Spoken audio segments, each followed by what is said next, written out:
Ladies and gentlemen, the story you are about to hear is true. Only the names have been changed to protect the innocent. Dragnet.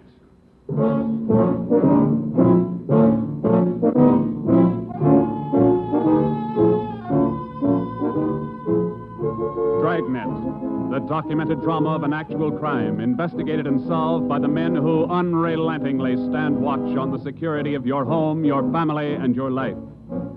For the next 30 minutes, in cooperation with the Los Angeles Police Department, you will travel step by step on the side of the law through an actual case from official police files, from beginning to end, from crime to punishment.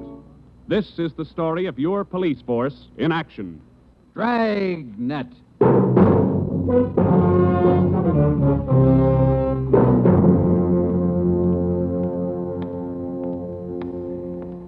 It was Tuesday, March 25th. It was cold in Los Angeles. We were working the night watch out of homicide. Detectives in Los Angeles work in pairs. My partner's Ben Romero. He's a sergeant, so am I. My name's Friday. The boss is Ed Backstrand, chief of detectives. I was on the way back from the record bureau, and it was 13 minutes past 11 when I got to room 42. Homicide.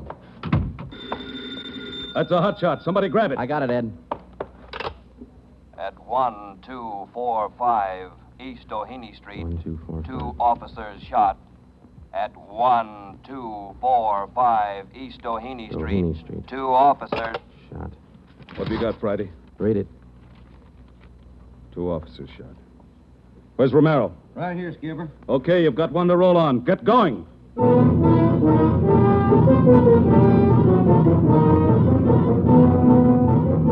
Both Ben and I knew where we were heading. We'd recognized the address. It was the Trapdoor Cafe, a joint in the south end of town that did business with a pretty rough crowd. 13 minutes later, we pulled up in front. 2 patrolmen had the crowd pretty well pushed back. There was a cruiser car in front of the cafe. The car door was open, and an officer was sprawled across the seat. He was conscious but weak, and one of his pant legs was pretty red. Hello, Sarge. Hi, how you doing? I've done better. Yeah, well, what happened? Williams and I were cruising. We've been keeping an eye on this cafe lately. Tonight we decided to take a look. And just as we went in, 2 guys left in a hurry, the back door. We followed them out into the alley. It was dark out there, and I called to them. I said, "Hey, fellas, just a minute, I want to talk to you." They stopped? I'll say. One of them whirled. He had a gun in his left hand. He shot both of us. Left hand, huh? Williams went down and out. I went down, but I took a shot at them. No effect. And I started crawling out here to the car so I could call in. You started crawling? Yeah. Wait a minute, Emerson. Weren't there any people around by that time? Oh, yeah, quite a few ran out after the shots. You mean nobody would help you to the car? That's right. Did you get a good look at either of the gunmen? Well, one of them was tall. I think he was a redhead. There was something funny about his nose. That's all I saw. It's too dark out there. Williams was closer. I think he got a good look. Joe, the other officer, Williams. He's in pretty bad shape. Is he breathing?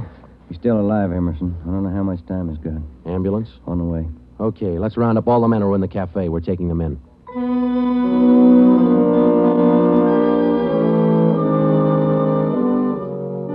We took all the men back to the city hall. There were 23 in the Trapdoor Cafe at the time of the shooting. We questioned all of them.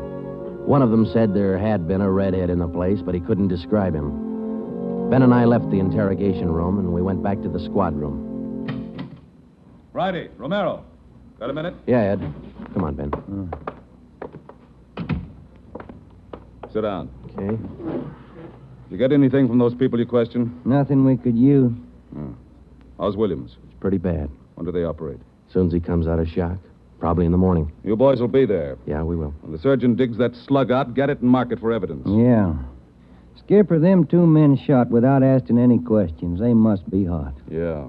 Same thing occurred to me. When we get that slug, the ballistics can tell us whether that gun's been used on other jobs. We got enough of their modus operandi to have the statistician give us a run-through on the IBM now. One of them is left-handed, and he shoots quick. Okay, be in surgery tomorrow morning at 9.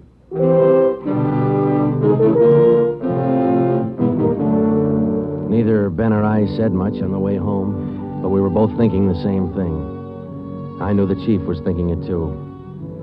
Here were two men who'd shot a couple of police officers without asking any questions. Now, I suppose you've heard a lot of stories about what the force thinks of cop killers. Sure, we don't like to lose our friends and partners any better than anybody else would. Why not figure it this way? If these two guys would gun a couple of armed police officers, do you think they'd hesitate to shoot you, the unarmed citizen?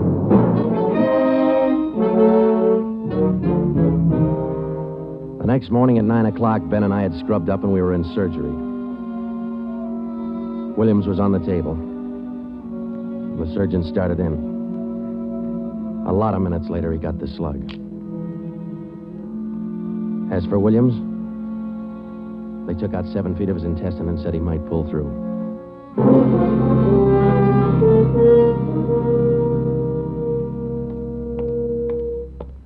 Joe, here's the report from ballistics. The slug they took out of Williams come from a .44 Smith & Wesson.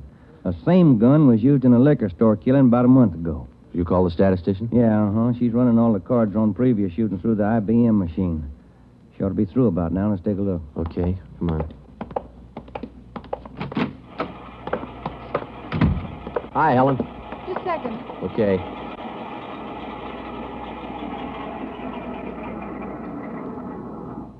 Well, that's it, boys. These cards will give you all the shootings pulled by two men on foot who shot quick, one of them left-handed. Right. They're all yours. You sure can tell a lot from just a bunch of little holes in these cards, can't you? I can't, but this IBM machine can. It never ceases to amaze me. Okay, shall we check the cards, huh? Yeah, sure.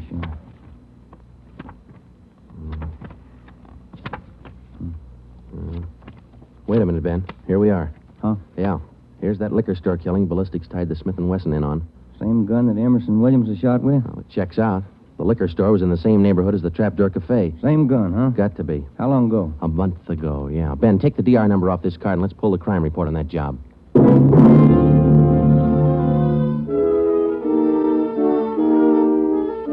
We pulled the crime report out of the files. It said that there was only one witness to that liquor store killing a month ago. That witness was a woman.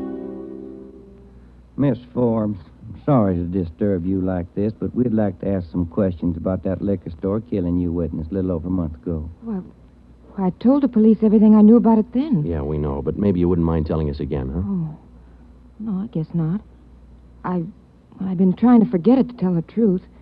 It was pretty terrible, and I really didn't see so very much because I was awful scared. I understand. But try to describe again just what happened, will you? Well, it was about 10 o'clock at night. I was walking down the street toward home when I realized I was all out of cigarettes. Well, I was right in front of the liquor store then, so I went in.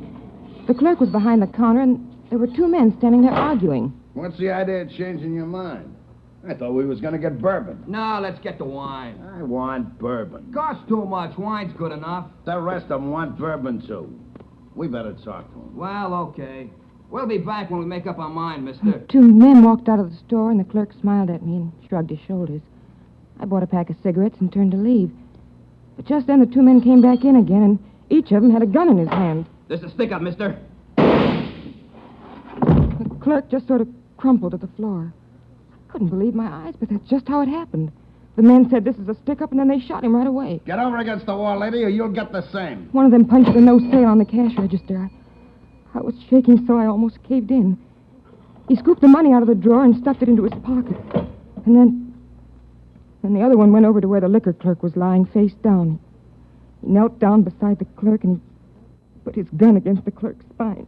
Then they both ran out of the store. Oh, it was terrible. That clerk, he was lying there helpless and wounded, and they deliberately... Yeah, Miss Forbes, I understand. Oh, Miss Forbes, you said that both of the men had guns. Yes. One of the guns was black, and the other was sort of fancy looking. What do you mean, Miss Forbes? Well, it was real shiny. Nickel-plated? I wouldn't know about that, but it was shiny. There were two guns, huh? Yes. Well, now about the men themselves. Well, I was so scared their faces just didn't register with me. The one who shot the clerk in the back was sort of stocky. That's about the best I can do. You mentioned in the report that one of the men was left-handed. Yes, I do remember that. Uh-huh. Look, Miss Forbes, this is very important to us. One of the men was a redhead? Redhead? Why, no, I didn't see any redhead.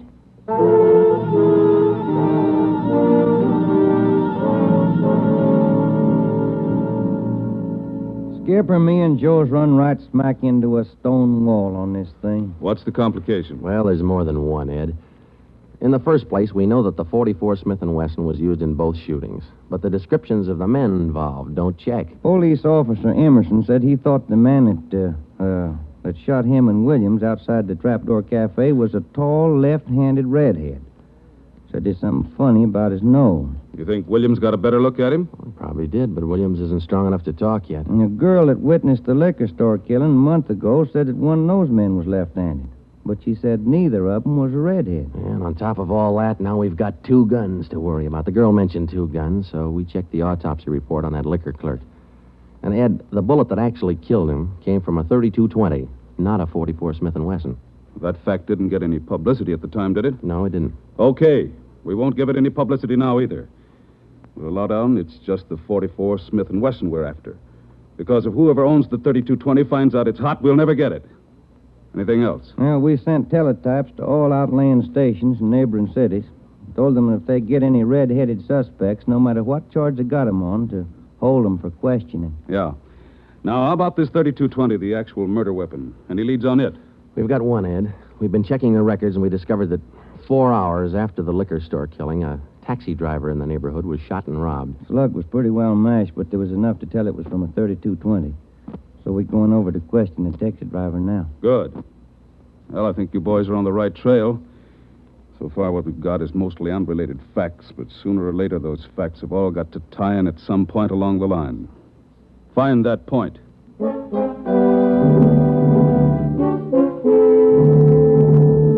find the point. Find the tie-in. Well, Ben and I went over to see the taxi driver, a guy who was living on borrowed time. Yeah, it was about 2 o'clock in the morning when it happened. I got a call to pick up a fare near 105th and Avalon, you know. Yeah. Mm-hmm. Well, I got there. Somebody came over, pulled open my cab door, and said, "This is a stick-up." Then blew it. You let me have it. Just like that, huh? Yeah, just like that. Same deal as others, Joe. Itchy trigger finger. Yeah. Did you get any kind of a look at the fella? Look, no, it's too dark. Uh-huh. Hey, according to the report, you got shot in the chest. Yeah, that's right. Oh, you're maybe wondering how come I'm still alive, huh? I'll tell you, pal, it's like something you'd see in a bad movie, you know? I'm carrying a few silver dollars with me, 9 of them to be exact. So I decided to stick them in my breast pocket. Well, mister, that just saved my life. The slug hit them silver dollars. It's one for the book, huh? Yeah, you said it. Well, thanks very much. Say, incidentally, we had a little trouble finding you today. You weren't at the stand you operated out of last month. Oh, look, I'm not only not at my usual stand, I'm not driving a hack no more. Oh? Look, after what happened, are you kidding? No, I don't want to push my luck any further than it's been pushed. Yeah, I figure I had it, you know?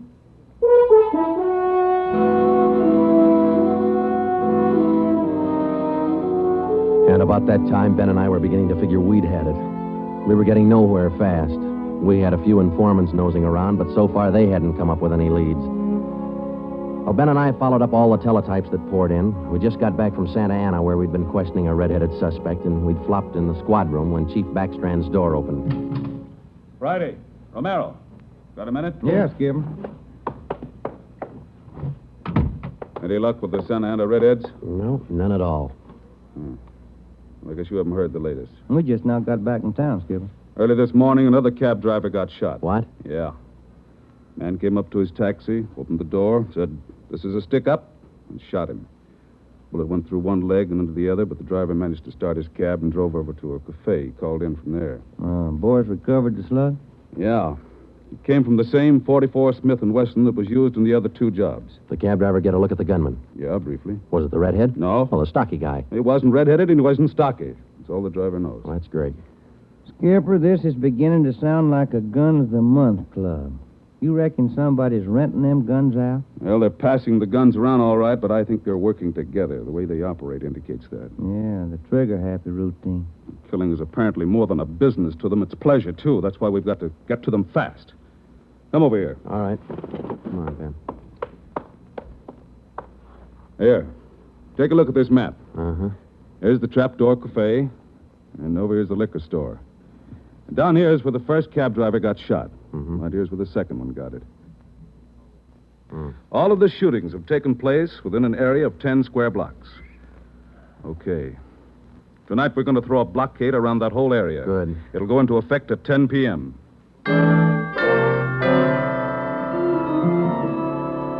At 9:45 p.m., cars and officers started drifting into the area by twos and threes. And at 10, when Backstrand, Ben, and I arrived, the whole area was sewed up tighter than a tick. Is now code 3. Pacific Ambulance Davis? 1. Got you. All set? All set. We got a primary line and a secondary line. If anyone tries to make a break, we'll pick them up in the secondary. Okay. Friday and Romero here will cruise around the area with me. Go to work, men. Every car in the area was shaken down. The same process was also followed on all persons on foot. The blockade went on all night. By the end of that time, we'd brought in 217 suspects. 26 of them were redheads. What's your name? Henry Wagner. Where do you work? Lumberyard. Which one? First star. What time did you get through work last night? About 6, I guess. What'd you do then? Had some dinner. Where?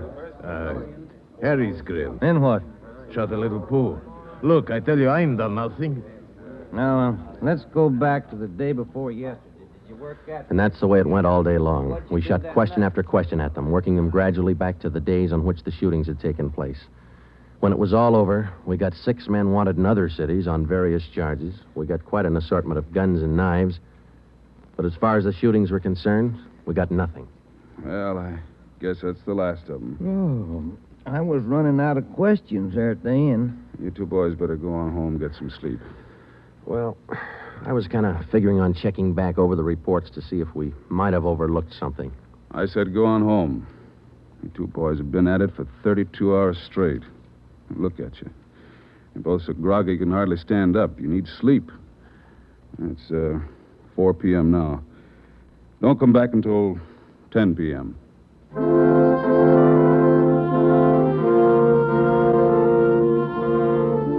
When I walked into the squad room at 10, Ben was already there. An informant had just phoned in a new lead. He told Ben he'd heard about a gang that had been hanging out down around the DeVere bungalow court in the south end of town. We knew that the DeVere was close to the Trapdoor Cafe, so we went over to talk to the manager. Joe, I've been meaning to ask you. You checked on how Williams is getting along? Yeah, I did. I called the hospital this afternoon. It's going to be all right. Oh, that's fine. Well, here we are. Yeah, manager's office. Still got a light on.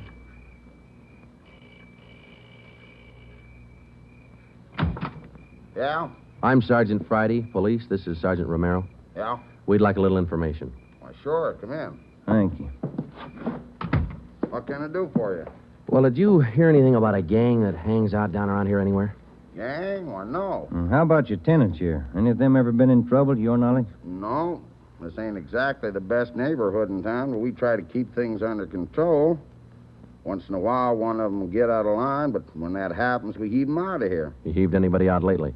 Yeah, I did. Fellow and his wife a few weeks ago. They had a fight in one of the bungalows. She took a shot at him, but she missed. Party by the name of Stuba, Carl Stuba. What did this Stuba look like? Oh, sort of tall, skinny. Was he a redhead? No. Now, we'd like to take a look at that bungalow that he lived in. Sure. Help yourselves. Down the end there, number 5. Still vacant.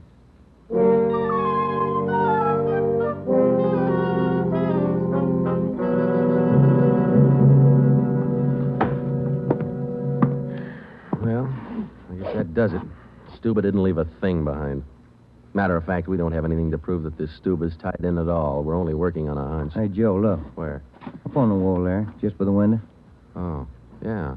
Yeah, that plaster there, it's newer than the rest. You got a knife? I sure have, boy, and I'm carving. That manager'd be awful unhappy with me if he was here. Yeah, he would. Yeah, it might. Hey, Joe, here it is. A slug. They plastered right over it. Okay, dig it out, and let's hope it matches. It matched. The slug from the wall came from the same .44 Smith & Wesson that had been used in the other shootings. So now we had a name to work on, Carl Stuba. But he'd done a good job of dropping out of sight. Well, the next day, Ben thought he had another lead. I've just been talking to another informant, Joe. He says he heard that there's a fella down in that neighborhood been trying to sell a gun lately. What kind of a gun? Nickel-plated with steer horn handles. Nickel-plated? Well, maybe that's our .44 Smith & Wesson. Maybe. Did the informant know who this man was? Said the feller's name was Alonzo. Yeah. Alonzo who? Just Alonzo. That's all he knew.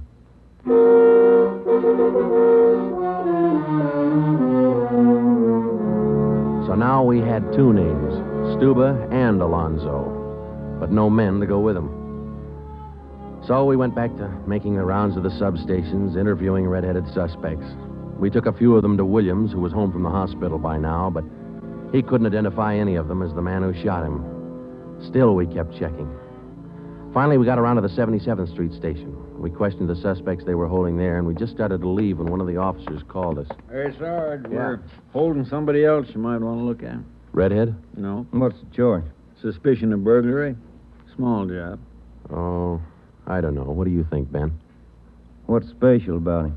He lives in the same neighborhood where those shootings took place. All right. Where you got him? Down here. He admit anything? Nope. He's pretty surly. Here we are. Thanks. Hi. What do you want? I'm Sergeant Friday. This is Sergeant Romero. We'd like to ask you a few questions. Look, I already told the other cops all I know. I didn't steal no radio from that jerk. What's your name? We've been through all that once. Come on, what's your name? Jackson. Alonzo Jackson. Alonzo. I looked at Ben, and Ben looked at me. This could be the Alonzo who'd been trying to peddle that Smith & Wesson. Ben and I both knew here was one suspect we'd have to be real careful with.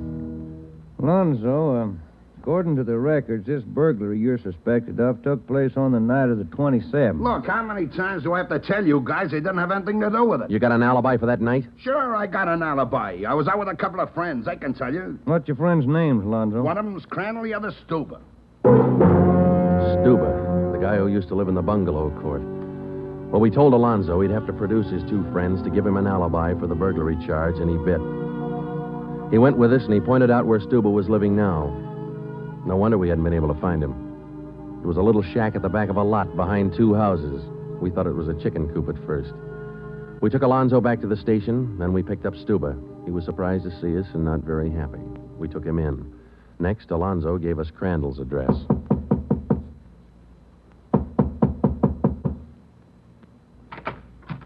Yeah? Mr. Crandall in? No. Will he be back soon? I don't know. Who are you? Sergeant Friday, Sergeant Romero, police. What do you want with him? Oh, nothing important, lady. We just wanted him as a witness. Oh. Well, I don't know just when he'll be back. Probably an hour or two. Okay, thank you.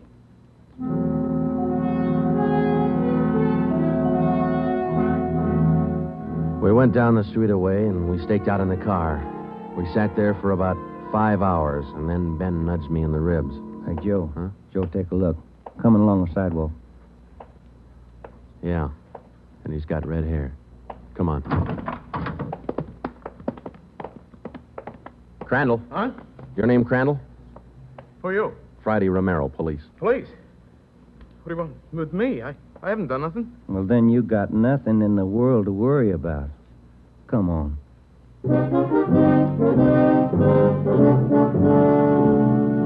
We questioned Crandall for an hour, but he wouldn't give an inch. Denied everything. Then we put him in a car, and we drove over to Officer Williams' house.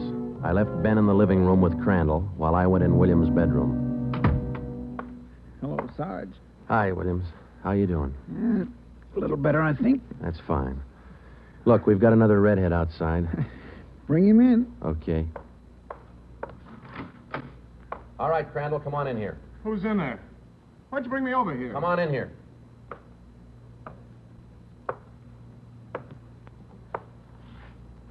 How about it, Williams? That's the guy. No, I'm not. That's the guy that shot me. Well, Crandall? No. Yeah. It was an accident. I didn't mean to shoot him. It was an accident.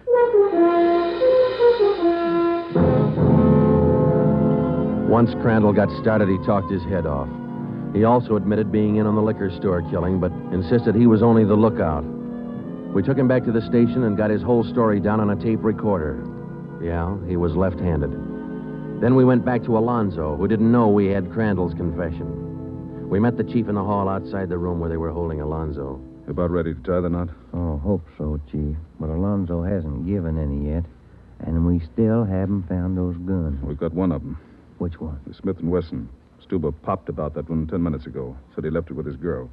A couple of the boys are on their way over to get it now. That's good, Ed. That leaves just the 3220. You haven't mentioned the 3220 to Alonzo, have you? No. He still thinks we're after that Smith & Wesson, and that's the way we're going to play it right now. Go ahead. Look, how much longer are you guys going to hold me here? Didn't you check with those friends of mine? Alonzo, we got a tip that you've been trying to sell a gun lately. A gun? Yeah, 44 Smith & Wesson. Oh. No, it's not true. That Smith & Wesson's been using a couple of robbery jobs this month, and we think it's your gun. That's a lie. Any proof of that? Why, yeah. Sure, I got proof of that. I used to have a gun, but it wasn't a Smith & Wesson. Look, if I tell you where it is, that ought to convince you, shouldn't it? It'll help things. Okay. I sold it to a neighbor of mine. He gave me $7. I'll give you his address. You sure it's not a Smith & Wesson? Sure, I'm sure. It's a 3220. Yeah, it worked. We went to the neighbor's address, and he admitted having bought the 3220, but said he'd lent it to a friend who'd never returned it. The friend had hocked the gun to a barber. The barber gave him $15 and a haircut for it. We finally got it from the barber, and we came back to the station. I'm all set, Joe. I'll be in the next room. Just give me the nod. Okay. Hello, Alonzo. Hey, you got the gun. Yeah, we got the gun. Well, now maybe you'll believe I'm on the level. Okay if I go now? I guess we won't be able to hold you here much longer. You can say that again, brother. You could have saved a lot of time if you'd have listened to what I've been trying to tell you all along. I guess you're right, Alonzo. Sure, I'm right. You know, you guys would be a lot better off. You believe guys like me the first time we tell you something. But on the liquor Instead store of job, running... I was only a lookout. I was outside. It was the other two who pulled that one. Stuba and Alonzo. Alonzo killed the clerk. Hold it, Alonzo. Dirty, All squealing right, rat. Alonzo, that's enough. Now, come on, how about it? What's the use? All right. That's like he said. Okay, Ben, bring the recorder in here. Alonzo's ready to make a record now.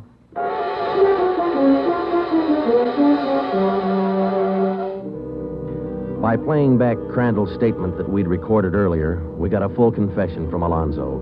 We took the three of them out and had them reenact the 4 shootings, and we photographed it on sound film. Crandall, the redhead, was the one who'd shot the 2 police officers, but he was only the lookout for the liquor store killing, which explains why the girl witness didn't see him in the store. Stuba and Alonzo were the ones who pulled that job, and Alonzo, the worst of the bunch, was the one who put the 3220 against the spine of the wounded clerk. The 3 of them took turns at shooting the cab drivers and robbing them. That accounted for the mixed-up descriptions, including all that left-handed business. 2 of the 3 suspects happened to be left-handed. Well, that was the crop. Crandall, Alonzo, Stuba. 4 shootings, 3 robberies, 4 attempted murders, 1 murder. The 3 men were tried and convicted. They're all in the state penitentiary. Crandall's there for life. Alonzo and Stuba, they'll be executed next week. File it, will you, Ben?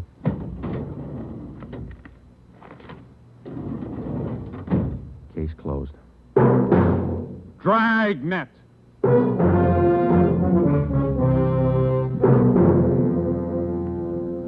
The story you have just heard was true. Only the names were changed to protect the innocent.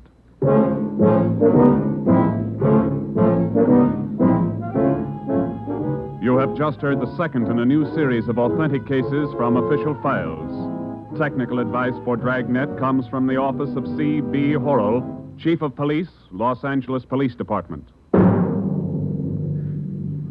Tonight's program is dedicated to Radio Officer Delmer E. Cook of the Los Angeles Police Department, who, on the afternoon of December 6, 1948, gave his life so that yours might be more secure.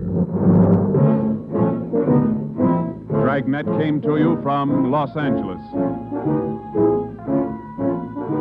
This is NBC, the national broadcasting company.